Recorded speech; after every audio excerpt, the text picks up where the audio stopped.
Hello everyone, मैं assistant professor Radha Tiwari GS college of commerce Wardha के e learning platform पे आप सभी का स्वागत करती हूँ। स्टूडेंट्स, आज के इस वीडियो में मैं हमारा जो विषय है बीकॉम थर्ड सेमेस्टर के लिए व्यावसायिक संचार एवं प्रबंधन, इस विषय की जो विषय वस्तु है यानी कि जो कंटेंट है आपका सिलेबस का, उसके लिए मैं आज शुरुआत करने वाली हूँ।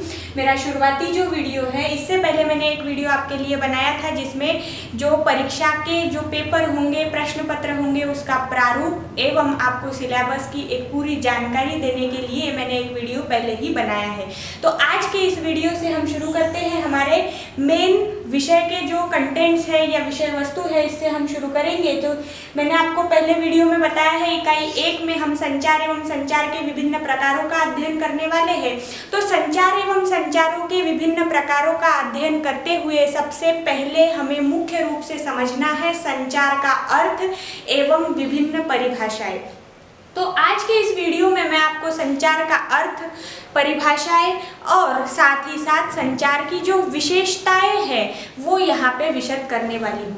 तो अगर हम बात करें संचार के अर्थ से, सबसे पहले शुरू करते हैं संचार का अर्थ क्या होता है। तो संचार का अर्थ समझने के लिए हम यहाँ पे जो ये आकृतियाँ बनी है इनका आधार लेंगे, जिसमें 2 लोग बने हुए हैं। अगर मान के चलते हैं ये जो व्यक्ति है इसका नाम है राम और इसका नाम है श्याम। तो ये जो राम और श्याम के बीच में यहाँ पे बात हो रही है, जो हाथ, हम लोग भी जब बात करते हैं तो हाथों का जो हाव भाव होता है, चेहरे का हाव भाव होता है, जो हैंड मूवमेंट होती है वो इधर से उधर होती है। तो ये इस प्रतिकृति में जो हाथ इधर उधर करके बात करने का आपको यहाँ पे जो विशद कर रहे हैं, इस आकृति के आधार पे हमें समझना है संचार का अर्थ।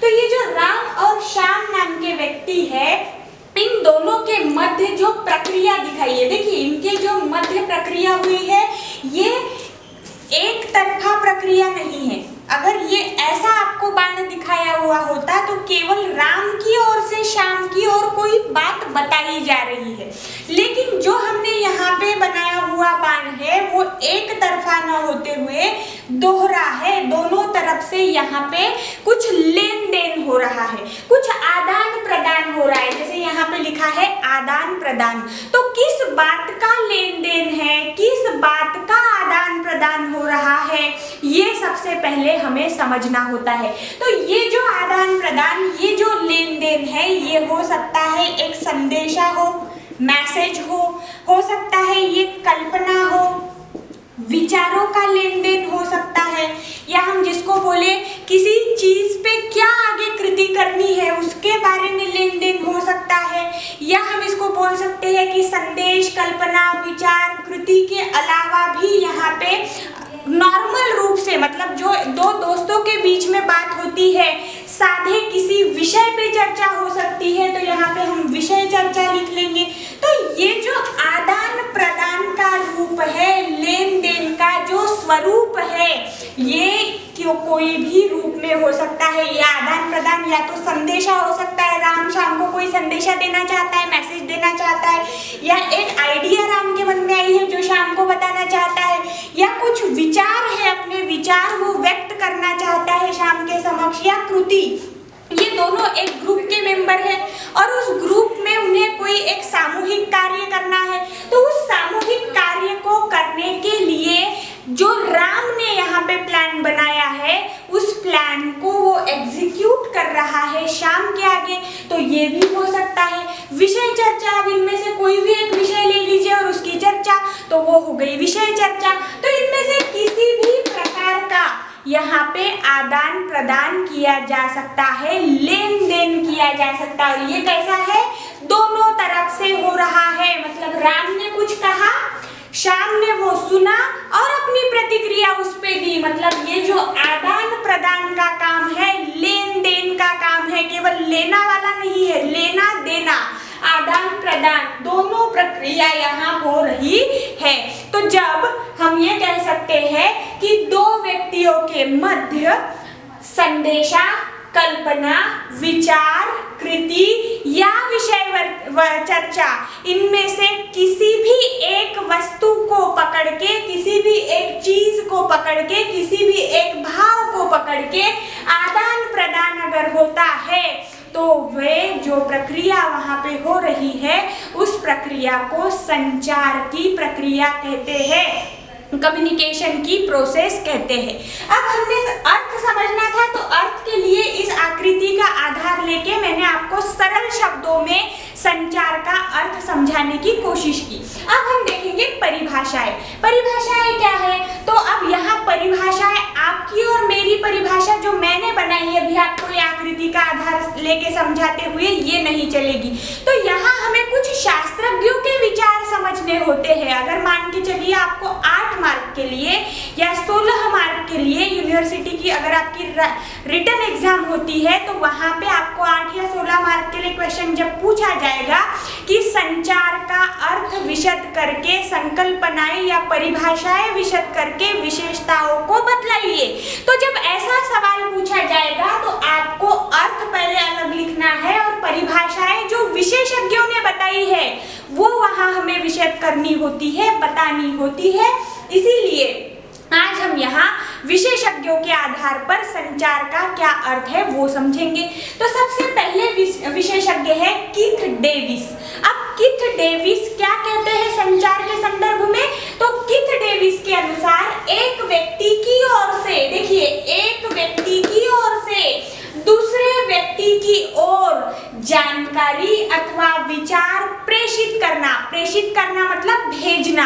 आपको प्रेषित करने का एक बहुत अच्छा एग्जांपल देती हूँ। आपके घर पत्रिका आती होंगी, उस पत्रिका में एक ऐसा एनवलप रहता है, पत्रिका का लिफाफा होता है ना, यहाँ पे आपके पिताजी का नाम लिखा होता है और यहाँ पर भेजने वाले का नाम होता है, उसके आगे उसके ऊपर लिखा होता है प्रेषक और यहाँ उस भेजने वाले पर्टिकुलर व्यक्ति का नाम होता है। तो प्रेषक माने भेजने वाला, तो अगर प्रेषित माने भेजना या भिजवाना। तो यहाँ पे क्या हुआ? कीथ डेविस के अनुसार एक व्यक्ति की ओर से जब दूसरे व्यक्ति की ओर जानकारी प्रेषित की जाती है या विचार प्रेषित किए जाते हैं तो उसका तात्पर्य संचार होता है। देखिए हमारी आकृति भी ये दर्शा रही है, जब राम ने श्याम की ओर संदेशा, कल्पना, विचार या कृति की बात को जब प्रेषित किया, लेन देन हुआ उनके बीच, तभी यहाँ पे संचार की प्रक्रिया हुई, ऐसा हमने कहा। इसीलिए कीथ डेविस की जो परिभाषा है वो हम यहाँ पर सरलता से समझ पाए। अब आगे बढ़ते हैं तो दूसरी परिभाषा देखेंगे, लीलैंड ब्राउन क्या कहते हैं। लीलैंड ब्राउन के अनुसार संचार यह तथ्य, कल्पना, विचार अथवा कृति का संक्रमण या आदान प्रदान कहलाता है। तो ये भी परिभाषा हमने अपने आकृति के आधार पर समझ ली है। आशा है ये आपको समझ आ गई होंगी। परिभाषाएं बहुत ही सरल है, बहुत ही आपको जल्द से जल्द समझ आ जाएंगी, ऐसी है। इसीलिए यहाँ पे मैं ज़्यादा समय न देते हुए अब चलते हैं, हमारा जो दूसरा पोर्शन इस वीडियो का इम्पोर्टेंट है वो है संदेश वहन की या संचार की, जिसको हम कहते हैं विशेषताएं। तो संचार की विशेषताएं इसको हम कहेंगे यहाँ पे। तो संचार की विशेषताओं में यहाँ मुख्य रूप से आपको 7 पॉइंट मैंने लिखे हैं आपके लिए। तो ये जो 7 पॉइंट है, जो अलग अलग पॉइंट है, ये संचार की विशेषताएं दर्शाएंगे, साथ ही साथ संचार की प्रक्रिया भी आपको यहाँ पे समझने में मददगार साबित होंगे। जो हमने अलग अलग परिभाषाओं से यहाँ पे समझा, अब उसी को हमें यहाँ विशेषताओं के अलग अलग पॉइंट्स के आधार पे समझना है। तो सबसे पहली संचार की विशेषता है 2 व्यक्तियों के मध्य सहकार्य। अब 2 व्यक्तियों के मध्य सहकार्य यह संचार की विशेषता कैसे हुई? तो देखिए, अगर हम मान के चलते हैं कि ये जो राम है ये संदेश भेजने वाला है और ये जो श्याम है इसने संदेश पहले लिया, ठीक है, पहले इतना समझ लीजिए। तो ये जो राम व्यक्ति है ये हुआ संदेश कर्ता, इसने संदेश बनाया है, साथ ही साथ प्रेषित किया, और श्याम ने क्या किया है? संदेश हासिल किया, इसीलिए ये हुआ संदेश प्राप्त करता। तो ध्यान में क्या रखना है? जो संदेश प्रेषित करता है, जो भेजता है, वो होता है संदेश करता, और जो संदेश प्राप्त करता है वो होता है संदेश प्राप्त करता। तो हमारे केस में राम संदेश करता है और श्याम संदेश प्राप्त करता है। तो जहां पर राम ने संदेश भेजा वहां पर उसके संदेश को राम को तवज्जो देते हुए श्याम ने वो संदेश ग्रहण किया, प्राप्त किया। मतलब क्या हुआ, राम को सहकार्य श्याम का मिला। फिर श्याम ने वो संदेश प्राप्त किया, अपने मन में उस संदेश को समझने की कोशिश की और उस पर प्रतिक्रिया दी। मतलब उस पर वो कुछ बोला, तभी तो लेन देन हुआ। इसने भेजा होता केवल और ये रख लेता तो एक तरफा होता, लेकिन दोहरा है ना, तो दोहरा कैसे हुआ?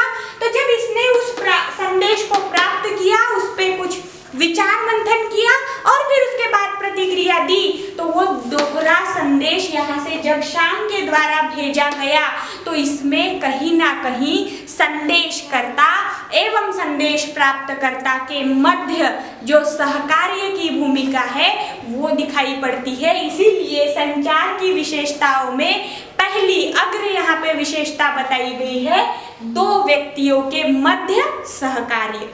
उसके बाद अगर दूसरी विशेषता की बात करें तो दोहरी प्रक्रिया। दोहरी प्रक्रिया को तो अभी हमने कितने बार समझ लिया कि संचार ये दोहरी प्रक्रिया है। जब संदेशकर्ता संदेश भेज देता है और संदेश प्राप्तकर्ता उसे पा लेता है तो उसके बाद संदेश प्राप्तकर्ता को भी कुछ कहना होता है। फॉर एग्जाम्पल अगर हम यहाँ पे बात करें, आप दो सहेलियां हैं, आपके सहेली ने अभी आपकी तुरंत ही हाल ही में ही ऐसा मान के चलते हैं कि बीकॉम सेकेंड सेमेस्टर की, अभी आपका थर्ड सेमेस्टर का चालू होने वाला है, तो सेकेंड सेमेस्टर की एग्जाम हो चुकी है ऐसा हम मानते हैं। तो जब सेकेंड सेमेस्टर की एग्जाम हो चुकी है तो आपके एक सहेली ने आपको पूछा, मतलब रिया नाम की लड़की ने प्रिया नाम की लड़की को पूछा कि प्रिया तुम मेरे साथ कॉलेज चलोगी क्या? तो रिया ने प्रिया को क्या संदेशा भेजा है, तुम मेरे साथ कॉलेज चलोगी क्या? अब प्रिया को इसमें हाँ या ना तो कुछ कहना पड़ेगा। अगर मर्जी है तो हाँ कहेगी, नहीं है तो ना कहेगी। लेकिन दोनों सूरत में क्या हो रहा है, आदान प्रदान हो रहा है। भले ही एक शब्द में उसके इतने बड़े सवाल का जवाब दे दिया हो, लेकिन प्रक्रिया दोहरी होगी।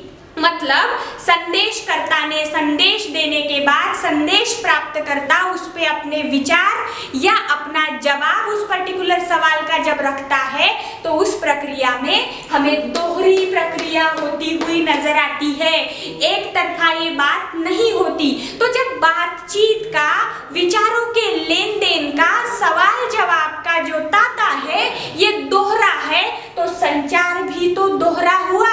इसीलिए संचार की विशेषता में दूसरे नंबर पे विशेषता दी गई है कि संचार की प्रक्रिया यह दोहरी प्रक्रिया है, दोनों तरफ से चलने वाली है। अगर तीसरी विशेषता की बात करें तो निरंतरता।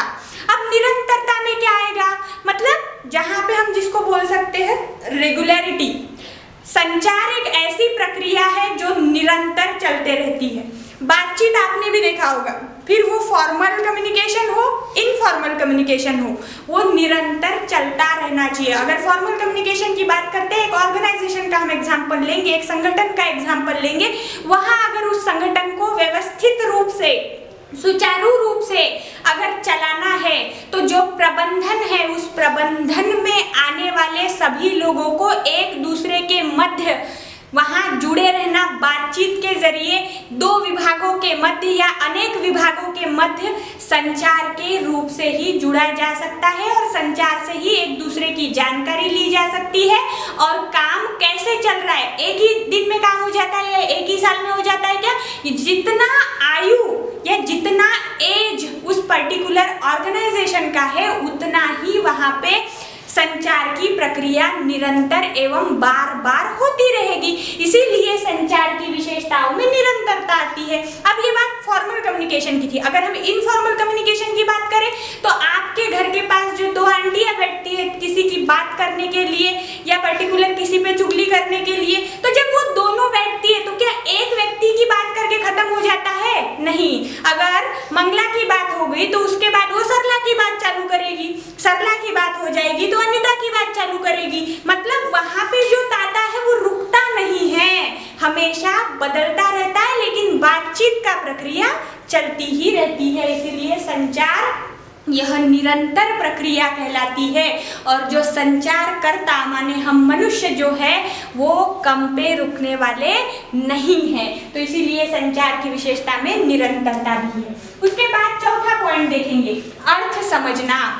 अब संदेशकर्ता ने संदेश प्राप्तकर्ता को जिस मीनिंग से, जिस अर्थ को मद्देनजर रखते हुए सवाल बना के भेजा, उसी मीनिंग में संदेश प्राप्तकर्ता ने वो समझना चाहिए। अगर संदेशकर्ता का तात्पर्य कुछ और था कहने का और संदेश प्राप्तकर्ता ने उसे कुछ और समझ लिया, तो इससे यहाँ पे जो संचार की प्रक्रिया हो रही है ये अपरिणामकारक हो रही है, क्योंकि जिस तात्पर्य में संदेश भेजा गया है अगर उस तात्पर्य में वो ना समझा जाए तो वो अपरिणामकारक हो जाएगा।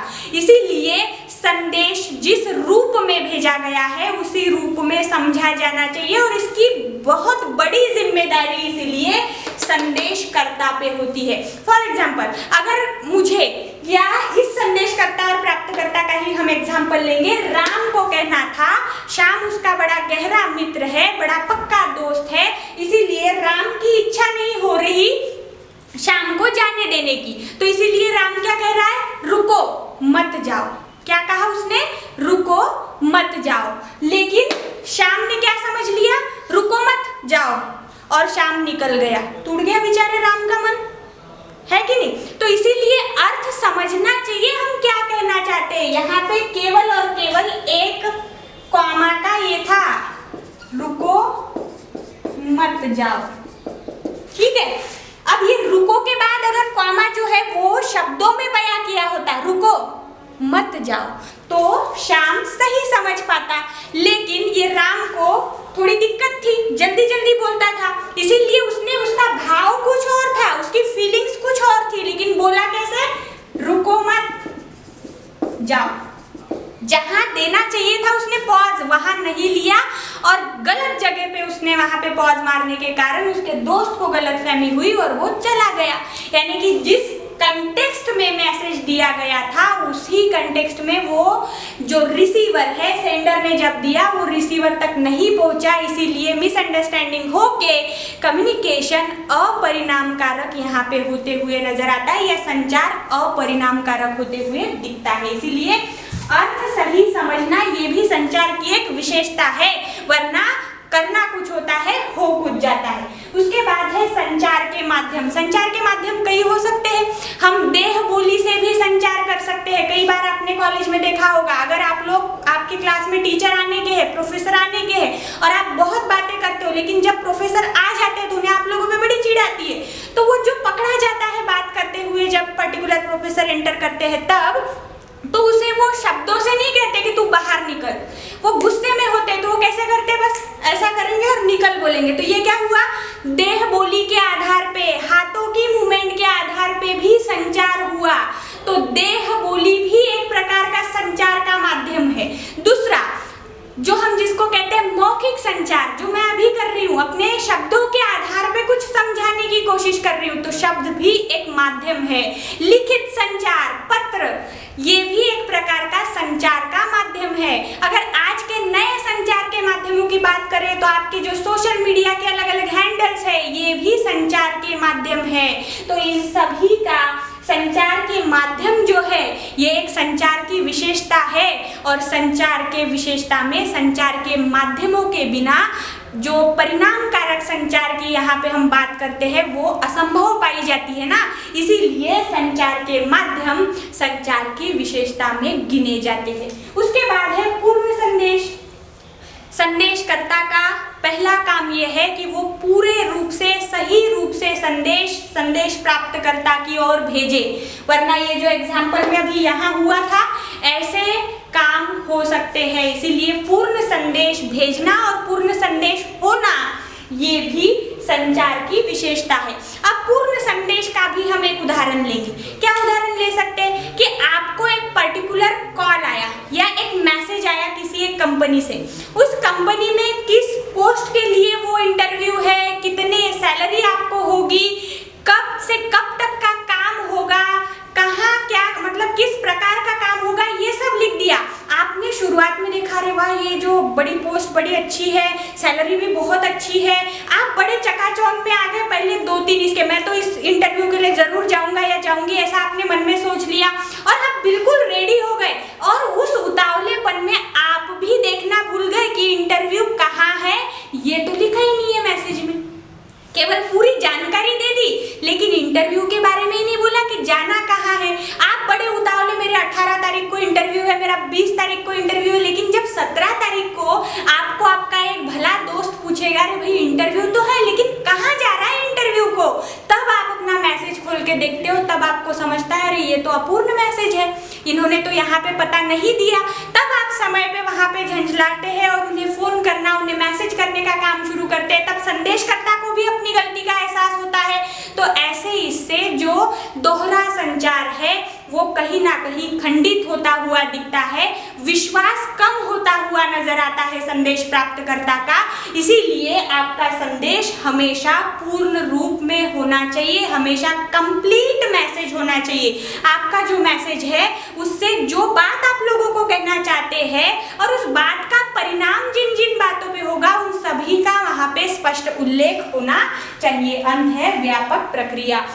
अब इन्हीं सभी बातों का अगर हम एग्जाम्पल लेते हैं तो संचार कोई छोटी मोटी चीज नहीं, एक व्यापक प्रक्रिया है।